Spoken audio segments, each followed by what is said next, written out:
Hello, and welcome to the first update for Uneasy Lies the Head's Kickstarter. This is my Royal Court role-playing game. If you're watching this, I'm assuming you're watching it from the Kickstarter page in the update zone, but if not, you should go check it out. If you have already backed, I wanted to thank you because and show you the backer update or the backer bonus for showing up in the first 2 days. It's this little zine version of the game. It's really great. It's both fun. I think this is like a very fun game on its own, but it was also a great way for me to like crystallize what's good about the main game, because by stripping everything back, you get a chance to like, okay, what are the bones of this thing, and how can I make sure that these bones are working great in the main game. So it's very helpful, and I think you'll love it if you are interested in this game, even if you never play it. Just like, oh wow, that's okay. Anyway, so I wanted to show that real quick. I wanted to thank you for backing so early, because if you don't know about how Kickstarters go, usually you get, I will say, maybe a third of your backers in the first 2 days, and then a third in the middle portion, however long that is, and then a third again at the end in the last 2 days once everybody's like reminder email goes out. So being farther than a third of the way to funding after 2 days is great. That means we're on pace to get this thing funded, which means we're on pace for me to be able to make this really cool game and mail it to a bunch of you. The second thing I wanted to do in this update was just give a quick overview of the prologue. I kind of ran out of space to really explain how the prologue works and a few of the other mechanics. So maybe with these updates, I will just do a spotlight on how a specific mechanic works. But yeah, today we're going to talk about the prologue. So in the prologue, as it says on the page, you'll create characters and relationships, you'll draft tidings, holdings, laws, and more, and you'll create assets or steal them from other players. So how does that work?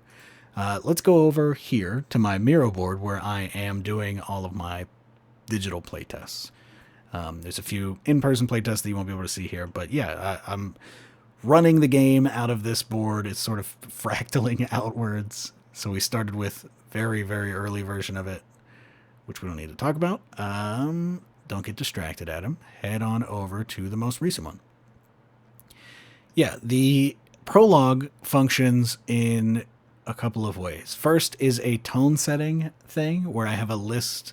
This is like half safety tool, half, okay, what kind of world are we playing in?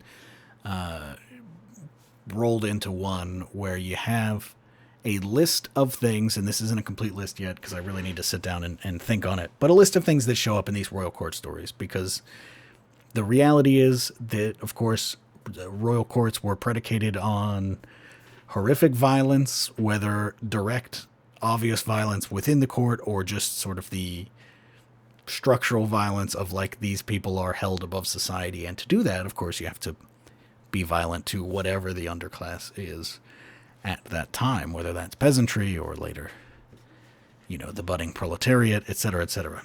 So you gotta cover those bases. You gotta talk about it before you start playing so that people are on the same page. So that's the first part. The second part is this sort of draft of your titles, some laws and rumors to get on the books, and then you're hailing from, like where your characters are from. And these will give us a good idea of who's involved, what kind of world we're playing in, and what the stakes are. Like, why are we doing this?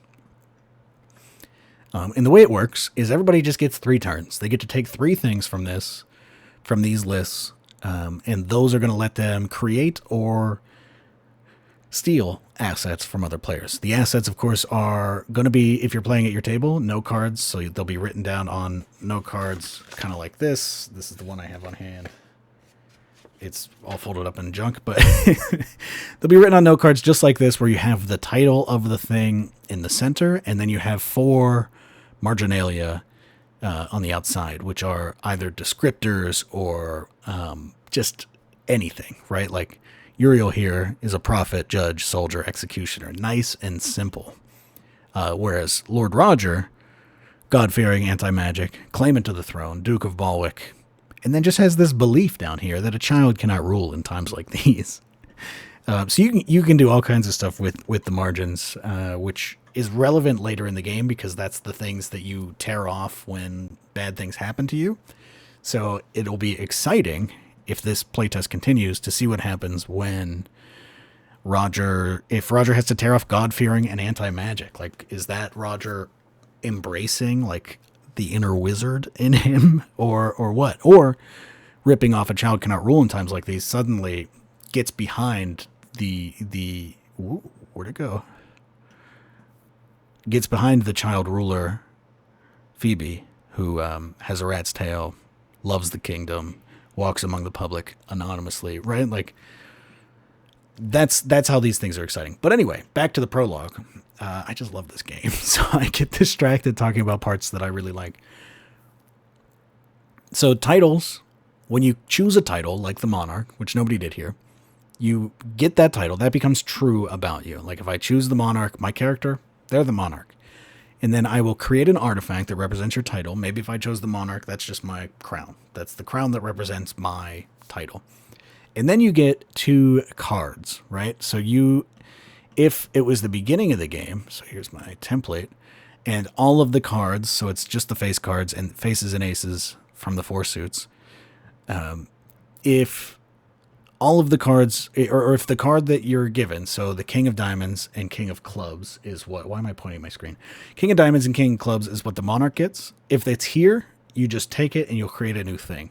And those things are going to be based on the suit. So the Monarch would get a resource and a holding. So resource is going to be just like anything abstract or real that, helps them have their power. Holding is land, a castle, a forest, that kind of thing. So the Monarch would get 2 things based on those kings. But if you make a selection and the card has already been taken, so if I were to, those were taken and they made something, and then I come through and I choose the claimant gets the King of Diamonds, which is not here. The Monarch player has that. So I actually just take it. Whatever resource they made, maybe that's the royal farmland. We'll take the first example, right? I now have the royal farmland. Sometime before our story starts, you had the royal farmland, and now I have it. And then we kind of decide, like, oh, how did that happen?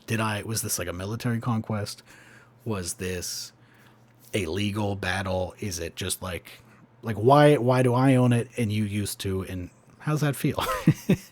But then, of course, that player, if they want their royal farmland back, they could come through and say, you know what? I'm actually from the capital, so I hail from in the capital. And I get the King of Diamonds. Guess what? I'm taking the royal farmland back. I'm from here. I'm the local lord, right? Like, I'm in charge of all of this. You don't get to take it from me. And that's how it goes. So everybody gets 3 choices. So you can go weird and get 3 titles. Maybe you're the Monarch, you're the lawyer, and you're the spy master. Or you can break it up. I usually, when I play, get 1 of each. So I'll get a title, and then I will pass a law or spread a rumor based on something I want to steal from another player, and then I will decide where I'm from. Yeah, that is how it goes, and you end up... Miro's slowing down. It doesn't like screen recording. You end up with all of these assets that are used in the main game. So you end up with characters like the main characters at the top, and then all of these places that you can set scenes, so we can start setting scenes in the Palace of Plenty. And you end up with side characters. I don't know, it's just a really great way to start the game and get everybody on the same page, both about, like, what is the rub between our characters, because this is a competitive role-playing game, meaning we're head-to-head, we're trying to, like, win the story, whether that's taking the throne or just taking all the power or whatever. Yeah, that's how the prologue works. I hope that was clear. And thanks again for backing. Yeah, this has been going really well. I'm looking forward to sort of the next 2 weeks going by, and then hopefully being able to produce this game and get all the rules done, get the layout finished. It's gonna be a blast, and then I'm gonna mail it to you. I'm gonna mail it to you if you order it, or I'll email it to you if you get the digital edition. Both are great. Thank you for watching, and have a great day. I'll talk to you in the next update, whenever that is. If you have any questions about the game, any part of the game, please do ask. Cool. See ya.